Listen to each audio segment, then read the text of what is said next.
I wasn't supposed to read it. The leather-bound diary had fallen out of my CEO's briefcase, right onto my desk. At first, I thought it was just another notebook, meeting notes, business plans, something work-related. Then I saw my name, and everything changed. Not once, not twice. My name was everywhere, written across page after page, in her handwriting. I should have closed the diary. I should have put it back. I should have pretended I never saw it. But then, I read the next sentence, and my heart nearly stopped. Because these weren't business notes. They were personal. Very personal. The kind of thoughts nobody was ever supposed to see, especially me. You have to understand something. My boss wasn't just any CIO. She was one of the most powerful women in the city. A billionaire. A business icon. The woman people feared walking into meetings with.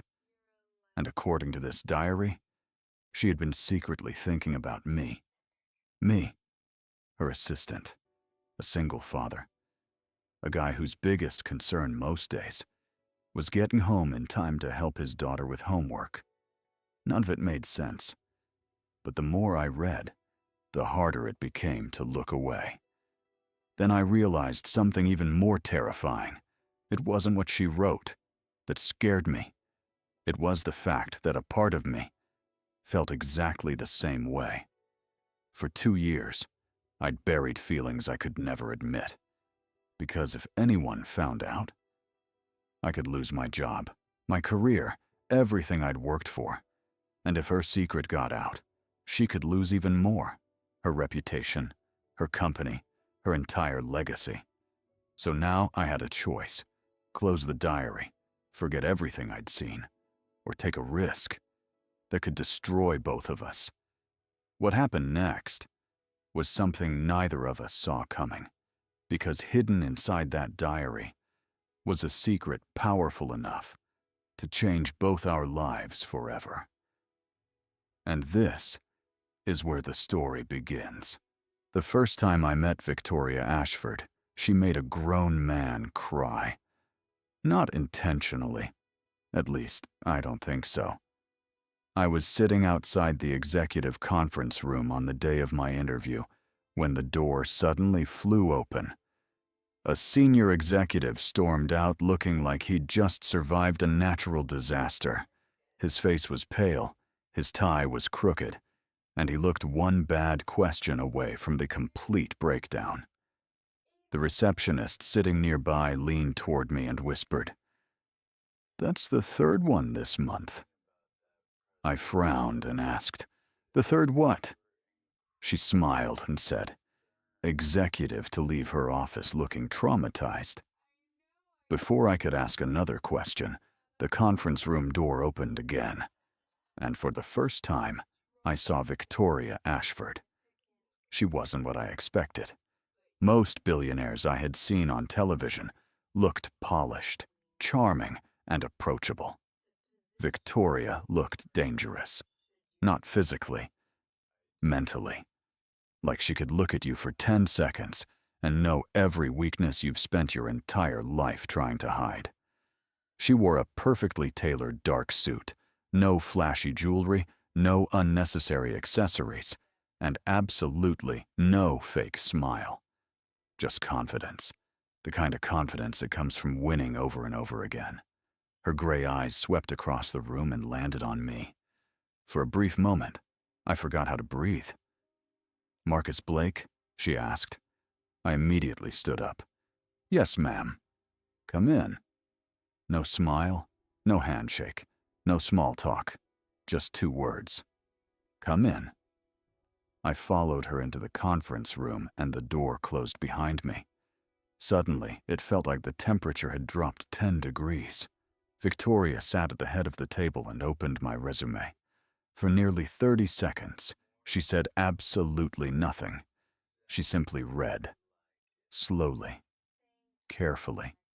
Like she was searching for something hidden between the lines. Finally, she looked up and said, "You have a master's degree in English literature." "Yes," I replied. She tilted her head slightly. "So, why are you applying to be an executive assistant?" There it was. The question everyone asked. The question I hated answering. I took a breath. "Because my daughter needs health insurance." The room fell silent.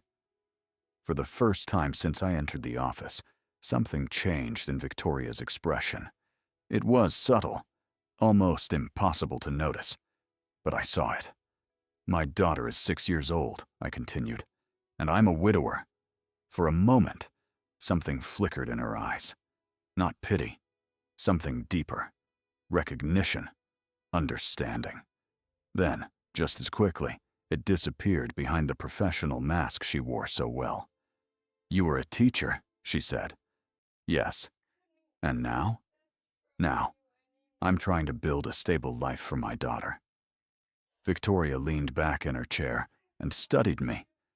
I had the strange feeling she wasn't looking at my resume anymore. She was looking directly through me, trying to figure out whether I was lying, whether I was weak, whether I belonged here. Finally, she closed the folder. "Most people sit in that chair and tell me what they think I want to hear." I remained silent. Then she added, "But you're either refreshingly honest or incredibly foolish." For the first time during the interview, I smiled. Probably both. To my surprise, the corner of her mouth moved ever so slightly, the closest thing to a smile I'd seen from her. Then she asked, "Can you handle pressure?" I almost laughed. Pressure? I was raising a 6-year-old daughter alone. I had survived grief, hospital bills, sleepless nights, and the crushing loneliness that comes after losing someone you love. A difficult boss didn't scare me. "Yes," I said. "I can." Victoria stared at me for a few more seconds before standing up. The interview was over. No warning, no explanation, no dramatic conclusion. She walked toward the door, and just before leaving, she looked back at me. "Be here Monday at 7. I blinked. 7? That's what I said. I hesitated. "Does that mean you're hired?" And then she walked away, leaving me standing alone in the conference room, completely stunned. At the time, I thought getting that job would be the biggest surprise of my life. I was wrong, because I had no idea that the woman who had just hired me would eventually become the biggest secret I'd ever keep. And somewhere inside her office, hidden where nobody could see it, a diary already existed. A diary filled with thoughts she never intended anyone to read, especially me. And one day, I would find it. Working for Victoria Ashford was nothing like I expected. During my first week at Ashford Industries, I quickly learned why so many executives feared her. She demanded excellence from everyone around her, including herself. Mistakes weren't tolerated, excuses weren't accepted, and wasted time was treated like a personal insult. Every morning, she arrived before sunrise, and often stayed long after everyone else had gone home. To the outside world, she seemed unstoppable. A billionaire CEO who had built an empire from nothing. A woman who never showed weakness, never lost control, and never let emotions interfere with business. But the longer I worked for her, the more I started noticing things that nobody else seemed to see. Small things. The way she rubbed her temples after particularly difficult meetings. The way her shoulders tensed whenever her former business partner, Richard Mercer, was mentioned. The way she stared out of her office window late at night when she thought nobody was watching. Beneath all that confidence and power, there was something else. Something lonely. 3 months after I started working there, our relationship settled into a routine. Every morning, I brought her coffee exactly the way she liked it. Black, With 1 sugar cube, not 2, not 0, 1. At first, I thought it was just another detail of the job, but over time, I realized those small routines mattered more than either of us wanted to admit. One morning, as I placed her coffee on the desk, she looked up from a stack of contracts and asked, "How's your daughter?" The question caught me off guard. "Emma?" I asked. Victoria nodded. I smiled, currently convinced she's a mermaid trapped in a human body. For a second, Victoria simply stared at me. Then something incredible happened. She laughed. Not the polite laugh executives use in meetings. A real laugh. Warm, genuine, human. And for a moment, the intimidating CEO disappeared. I found myself staring, because I'd never seen her like that before. "What's so funny?" she asked. I quickly looked away. "Nothing." She raised an eyebrow. "You're a terrible liar, Marcus." I laughed. "I was just thinking the board would probably faint if they heard you laugh." Another smile appeared, and suddenly the office didn't feel quite so cold anymore. As the weeks passed, those moments became more frequent. She started asking about Emma almost every day, what she was learning in school, what crazy idea she believed this week, what books she liked. Sometimes I caught Victoria smiling at pictures of Emma that I left on my desk. Other times, she would ask questions that seemed strangely personal. "What was it like becoming a father?" she asked one evening. The office was nearly empty. The city lights glowed outside the windows, and for the first time, Victoria sounded curious instead of professional. I thought about the question for a moment. It was terrifying, I admitted. She laughed softly. "That's not the answer I expected. It's the truth." I looked down at the photo of Emma on my desk, but it was also the best thing that ever happened to me. Victoria's expression changed, not dramatically, just enough for me to notice. Almost like hearing those words hurt her somehow. Then she quietly asked, "Do you ever regret it? Giving up so much for someone else?" I looked at her, really looked at her. And suddenly, I realized this conversation wasn't about me. It was about her, about the choices she'd made, the sacrifices she'd made, the life she'd built, a life full of success, and maybe not much else. "No," I said firmly. "I've never regretted it." She nodded slowly, but her eyes drifted toward the city skyline, and for a moment, she looked incredibly sad.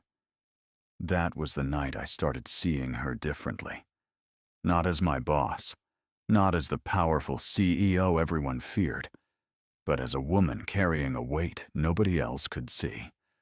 A woman who had spent so many years building her empire that she might have forgotten how to let people into her life. And without realizing it, that was the moment my feelings for her began. At first, I ignored them. I told myself it was impossible. She was my boss, one of the most powerful women in the country, and I was just her assistant, a widowed single father trying to rebuild his life. We lived in completely different worlds, but feelings don't care about logic. The more time we spent together, the harder it became to ignore what was happening. Because behind the billionaire, behind the CEO, behind the woman everyone feared, there was someone kind, someone vulnerable, someone who was just as lonely as I was. And I had no idea that while I was struggling to hide my feelings, Victoria was hiding feelings of her own. Feelings she would eventually pour into a diary that would change both our lives forever. By the second year of working for Victoria Ashford, I had convinced myself that my feelings would never matter. Some secrets are safer when they stay buried. And loving your boss? That was definitely one of them. So I focused on work. I focused on Emma. I focused on anything that would keep my mind from wandering into dangerous territory. But life has a strange way of destroying the plans we make for ourselves. And it all started on a rainy Tuesday morning. The office was chaos. Board members were calling nonstop. Investors wanted answers. A major acquisition deal was hanging by a thread. And Victoria looked more stressed than I'd ever seen her. For 3 straight days, she'd barely slept. I could see it in her eyes. The exhaustion, the pressure, the weight of carrying an entire company on her shoulders. Around noon, her phone suddenly rang. The moment she answered, her expression changed. Something was wrong. Very wrong. She grabbed her coat, her phone, and her briefcase. "Cancel everything for the next 2 hours," she told me. "Victoria, what's happened?" "I'll explain later." And before I could ask another question, she was gone. The office felt strangely empty without her. I spent the next hour answering emails, rescheduling meetings, and dealing with executives who suddenly seemed incapable of solving their own problems. Then I noticed something. Victoria's briefcase. It was still sitting beside her desk. I frowned. That wasn't like her. Victoria never forgot anything, especially not something important. I walked into her office. Maybe she'd left documents she needed. Maybe I could send them to her. I picked up the briefcase and placed it on her desk. The moment I did, something slipped out. A leather-bound diary. It hit the floor with a soft thud. I stared at it. For a second, I considered putting it back immediately. Then I noticed something strange. A page had fallen open, and written across the center of that page was my name. Marcus. My stomach tightened. I shouldn't have looked. I knew that.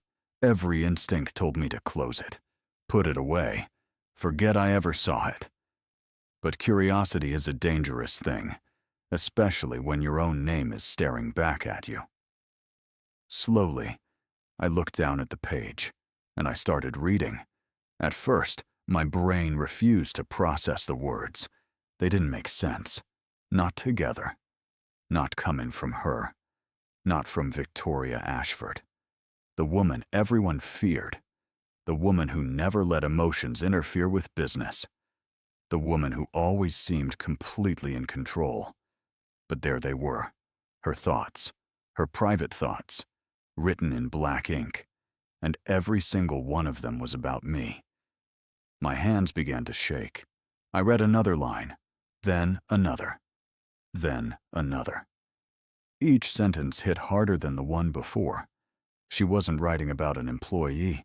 She wasn't writing about an assistant. She was writing about a man she thought about constantly, a man she wanted in ways she was too afraid to admit out loud. Me.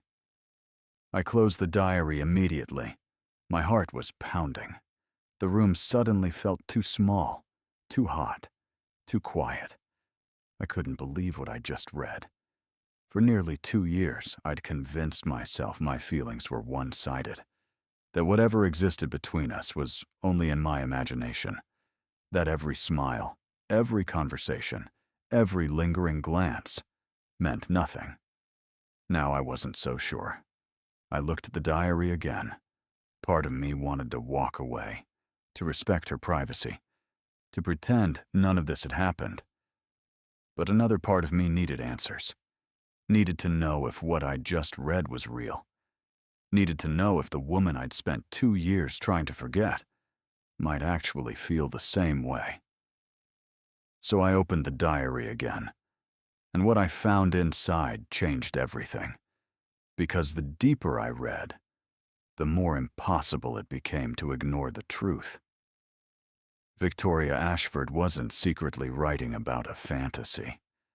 She was writing about me.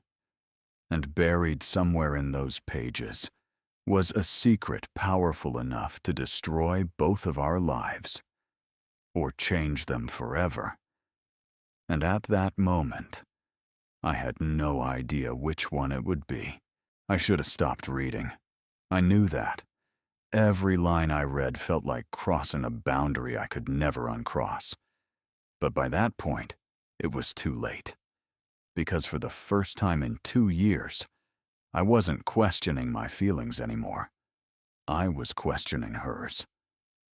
The diary rested open on my desk as rain tapped against the office windows. The building was nearly empty.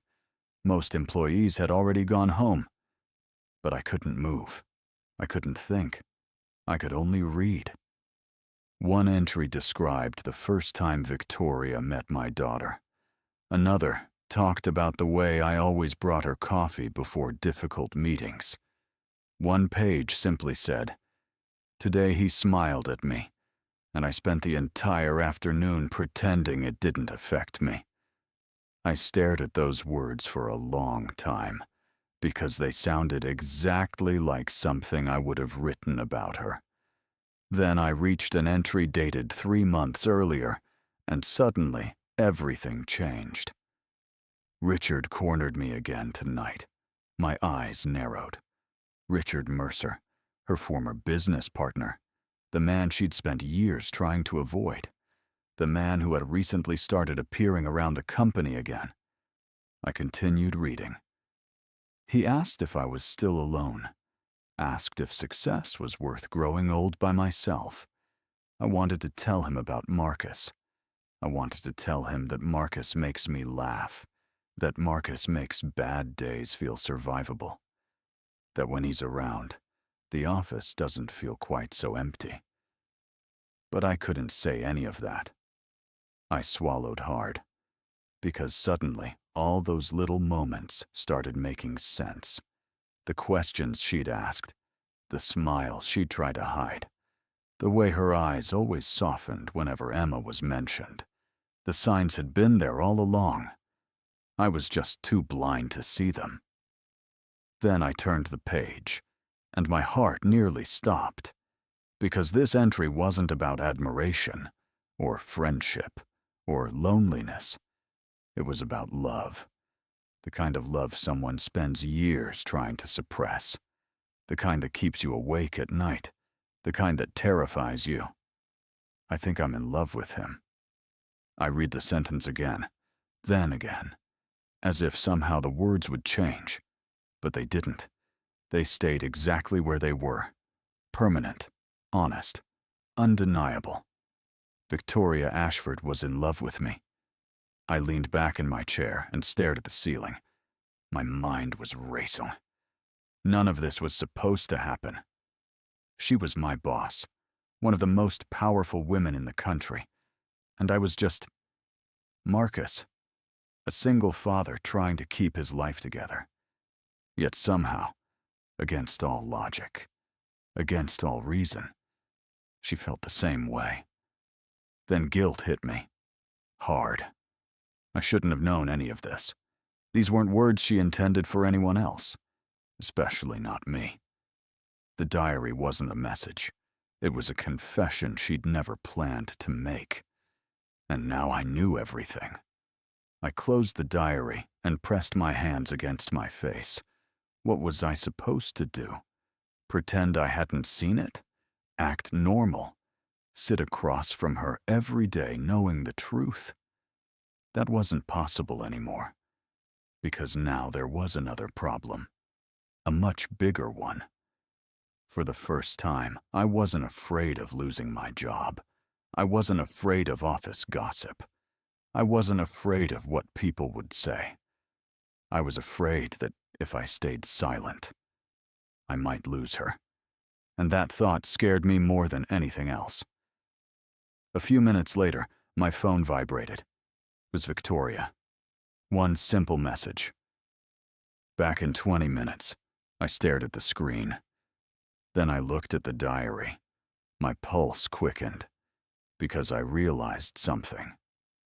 In less than 20 minutes, Victoria Ashford would walk back into this office, and I would have to decide whether to tell her the truth. The truth that I knew her secret. The truth that I had read every word. And the truth that I had spent the last 2 years loving her too. What I didn't know was that before the day ended, everything between us was about to change forever. For the first time in 2 years, there were no more secrets, no more pretending, no more stolen glances across conference rooms, no more feelings buried beneath professionalism and fear. Victoria stood in front of me with tears in her eyes, and somehow, the most powerful woman I'd ever met looked more vulnerable than ever before. Neither of us spoke. We didn't need to, because after everything we'd been through, every missed opportunity, every unspoken word, we finally knew the truth. I loved her, and she loved me.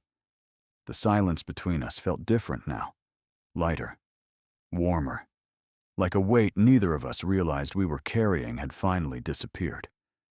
Victoria laughed softly through her tears. I can't believe this is real. I smiled. Neither can I. For years, she had built walls around herself. Walls made from ambition, success, control. Walls that protected her from disappointment. But walls have a cost. They keep pain out, and they keep love out too. Victoria spent most of her life believing she had to choose. Success or happiness, power or love, the company or a family. She never imagined she could have both. And honestly, neither did I. I reached for her hand. This time she didn't hesitate. She held on tightly, as if letting go wasn't an option anymore. You know, I said, Emma is never going to let me hear the end of this. For the first time all day, Victoria laughed. A real laugh. The kind that made her look years younger. What do you mean? I shook my head. She's been trying to set us up for months. Victoria's eyes widened. You're joking. I wish I was. A smile spread across her face. Smart kid. The smartest. For a moment, neither of us said anything. We just stood there, looking at each other. Not as a CEO and an assistant. Not as two people separated by titles and expectations. Just two people who had spent far too long being afraid. Then Victoria took a deep breath. What happens now? It was a simple question. But it carried the weight of everything. The company, the board, the headlines, the rumors, the challenges waiting for us outside that office. I looked into her eyes, and for the first time, the answer felt easy. Now, I smiled. Now we stopped letting fear make decisions for us. Another tear rolled down her cheek, but this time, she was smiling too. The future wouldn't be easy. We both knew that. There would be obstacles, questions, people who didn't approve, people who didn't understand. But for the first time, none of that felt important. Because the things worth having rarely come easy. And sometimes, the biggest risk in life is pretending you don't feel something when you do. Victoria spent years hiding her heart inside a diary. I spent years hiding mine behind professionalism. In the end, neither of us needed saving. We just needed the courage to tell the truth. And maybe that's what love really is. Not perfection, not fairy tales, not grand gestures. Just two imperfect people finding the courage to choose each other, every single day. As the sun began to set beyond the city skyline, Victoria squeezed my hand, and for the first time since I met her, she looked completely at peace. No masks, no walls, no secrets, just Victoria. And somehow, that was more beautiful than anything I had ever imagined. Because the diary that was never meant to be found didn't destroy our lives. It gave us the life we'd both been too afraid to reach for. And looking back now, I only have one regret. I wish I'd told her the truth sooner. Because sometimes, the greatest love stories don't begin with perfect timing.